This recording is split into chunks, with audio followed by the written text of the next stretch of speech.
یہ قیام پاکستان کے مقاصد کے خلاف تھا، ہم اس بات پہ نہیں بات کرتے، ہم اس موضوع پہ بات نہیں کرتے کہ وہاں پہ کون لوگ تھے، کیا کرتے تھے، ان کا مشن کیا تھا. لیکن خانہ خدا پہ اٹیک کرنا اور جس ایشو کا ایک سیاسی حل آپ کے پاس موجود ہو اس کا آپ فوجی اور عسکری حل کر دیں اور اپنے آقاؤں کو، مغربی تہذیبوں اور قوموں کو آپ خوش کرنے کے لیے ایک قدم اٹھائیں تاکہ آپ کی پاپولیرٹی زیادہ ہو، تو یہ میں سمجھتا ہوں کہ مغرب میں مال بکا، لیکن پاکستان کے لوگوں نے اس کی تحسین نہیں کی، اس کو ایکسیپٹ نہیں کیا اور اس کے خلاف انہوں نے احتجاج ہی کیا، اور اس زخم کو آج بھی پاکستانی قوم بھولی نہیں ہے. جو میں بات کرنا چاہ رہا ہوں وہ یہ ہے کہ عمران خان کا کوئی خریدار نہیں ہے. اگر فرض کریں عمران خان کو کچھ ہوتا ہے تو مغربی پوری تہذیب انہیں کیونکہ جانتی ہے اور انہیں کرکٹ کی حیثیت سے بھی جانتی ہے.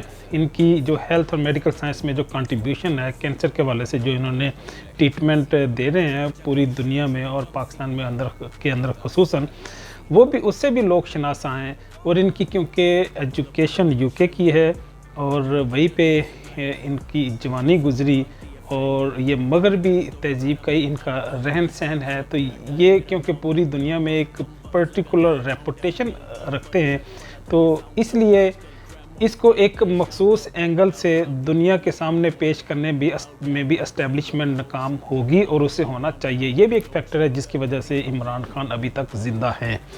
اگلی بات یہ ہے کہ عمران خان نے یورپ میں کیونکہ شادی کی، ان کی پہلی جو خاتون وائف تھی، ان کی جو بیوی تھی جناب جمائمہ صاحبہ، وہ کیونکہ مسلمان ہوئیں اور ان سے ان کے 2 بچے بھی ہیں. تو اس طرح سے مغرب میں اور جو وائٹ پیپل یا وائٹ نیشنز یا وائٹ ریس میں ان کا ایک رشتہ بھی موجود ہے.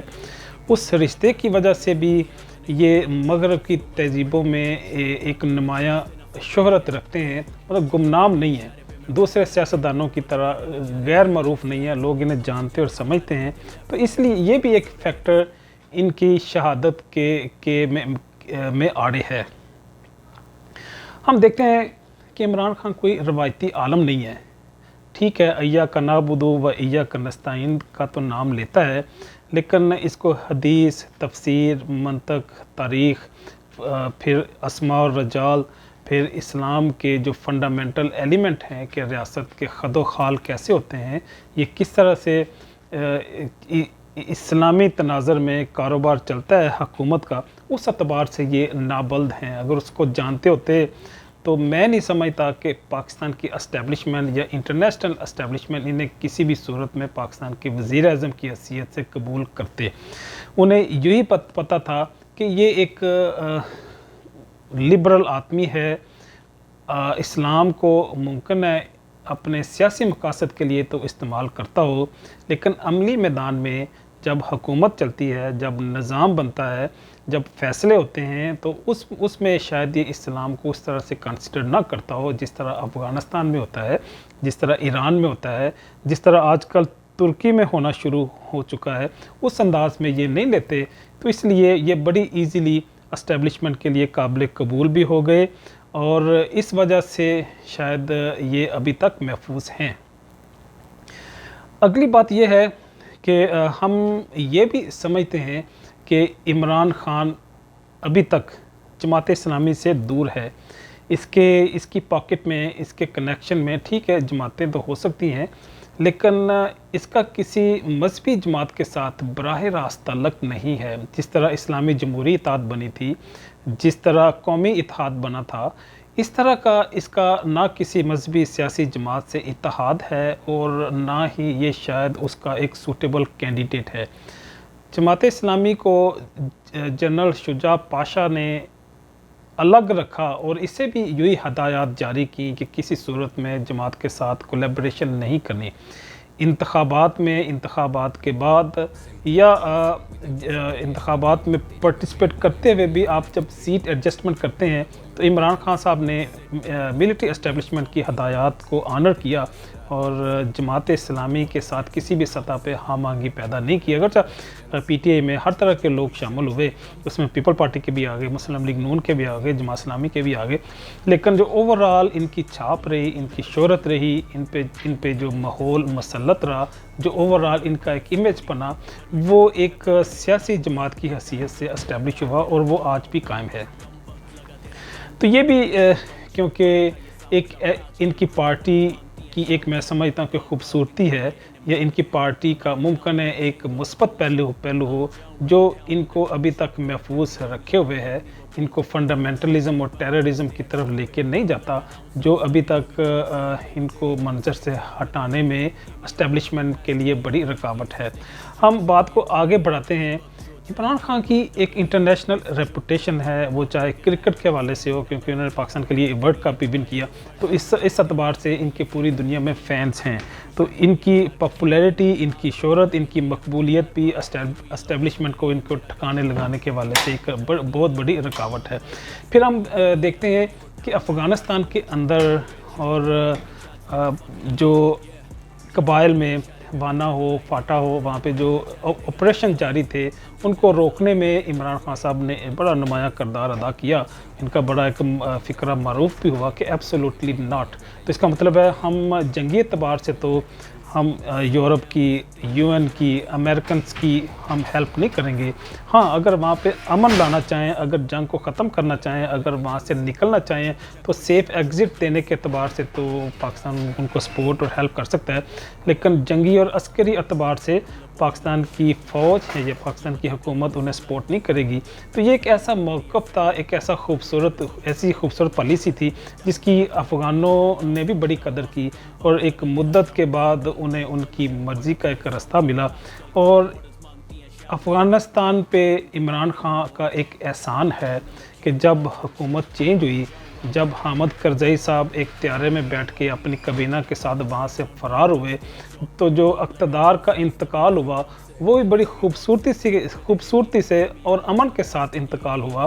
حالانکہ حامد کرزئی عمران خان سے ملنا چاہتا تھا, تو اس نے کہا تھا اگر ملنا تھا تو آپ تب کیوں نہیں ملے جب یہاں پہ امریکن تھے, تو جب امریکن جا رہے ہیں تو تم مجھ سے مل رہے ہو. تو اس نے اس سے بات نہ کر کے, اس سے مذاکرات نہ کر کے, اس کو کوئی سہولت فراہم نہ کر کے, میں سمجھتا ہوں کہ افغانستان پہ طالبان پہ احسانات کیے, اور وہ بڑا اصولی فیصلہ تھا.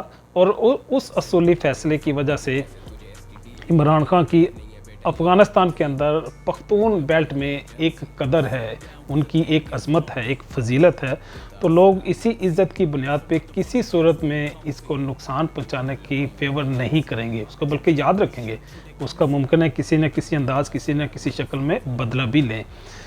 عمران خان کے جو ایجوکیشنل پروجیکٹ ہیں, یا ان کے ہیلتھ کے جو پروجیکٹ ہیں, کینسر کی, نیوپلازم کی ٹریٹمنٹ کے حوالے سے, ان ہاسپٹلز اور ان ٹیچنگ انسٹیٹیوشن سے کئی سارے فارغ التحصیل طلباء ہیں, اور ان ہاسپٹل کے اندر ٹریٹمنٹ حاصل کرنے والے مریض ہیں.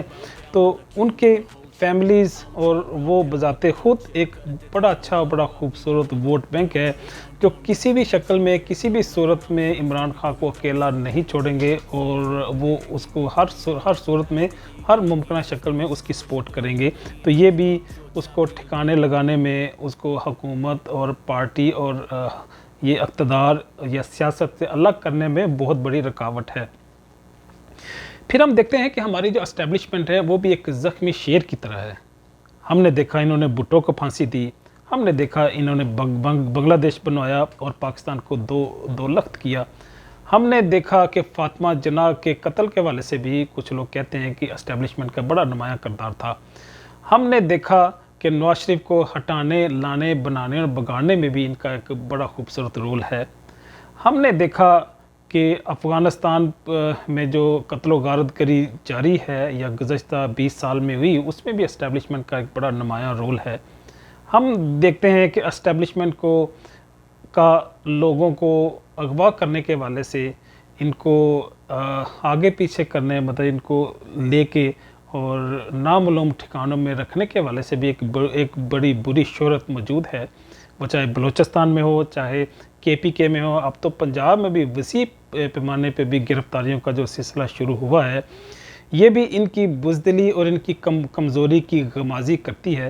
تو شاید یہ اب مزید ظلم اور ستم کرنے کی سکت نہیں رکھتے، یہ اب ایسے نہج پہ اپنے آپ کو لے آئے ہیں کہ جہاں پہ ظلم مٹ جاتا ہے۔ وہ کہتے ہیں نا کہ ظلم جب حد سے بڑھ جاتا ہے تو وہ پھر مٹ جاتا ہے، تو اس لیے اب اس کے اختتام کا موقع ہے اور اس کے اختتام کا وقت ہے، اور اس نے اپنے انجام کو پہنچنا ہی پہنچنا ہے۔ اور یہ قدرت، فطرت اور جبلت کا، اللہ کا بھی اصول ہے کہ ظلم بہرحال ایک جب اپنی انتہا کو پہنچتا ہے تو مظلوم کی آہیں جب سیدھی آسمان پہ عرش پہ جاتی ہیں تو عرش کو ہلاتی ہیں جب، تو ان کی دعائیں اور ان کی بد دعائیں رد نہیں ہوتی۔ تو اللہ پاک نے شاید ان مظلوموں کی بات سن لی ہے، جن کے عزیزوں کو انہوں نے اٹھا لیا اور عرصہ دراز تک اٹھایا ہوا ہے، کسی عدالت میں پیش نہیں کرتے، کبھی یہ ہیلی کاپٹر سے اٹھا کے نیچے پھینک دیتے ہیں، کبھی کسی نامعلوم جگہ پہ جا کے گولیوں سے بھون دیتے ہیں، اور بغیر کسی مقدمہ کے اپنے پاس رکھتے ہیں۔ ہمارے ارشد شریف ہمارے بھائی کو کینیا میں جا کے ان کے بہا پہ جو ان کو شہید کیا گیا، عمران ریاض خان ابھی تک لاپتہ ہے۔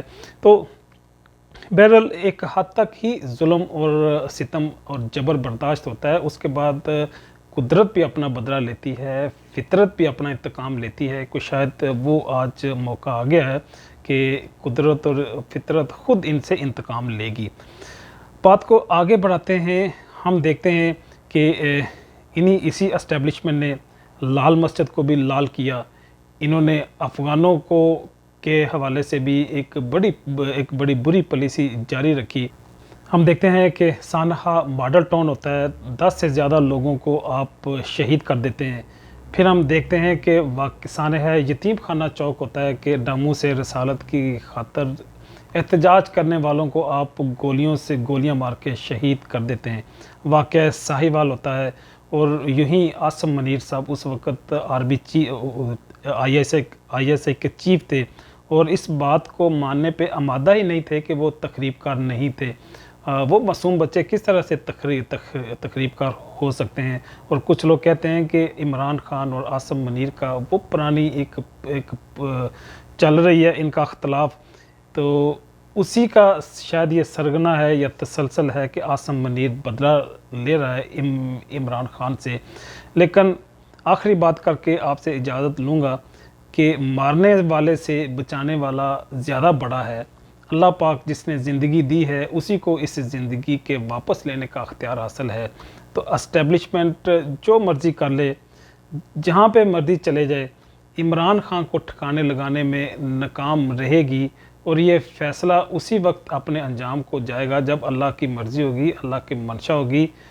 لیکن ہم دعا کرتے ہیں کہ عمران خان پاکستان میں موجود رہے، اس کی سیاست میں اپنا کردار ادا کرتا رہے، اور پوزیٹیولی اور مثبت انداز میں ایک بڑی تبدیلی برپا کرے، جس سے وہاں پہ امن اور سلامتی قائم ہو سکے۔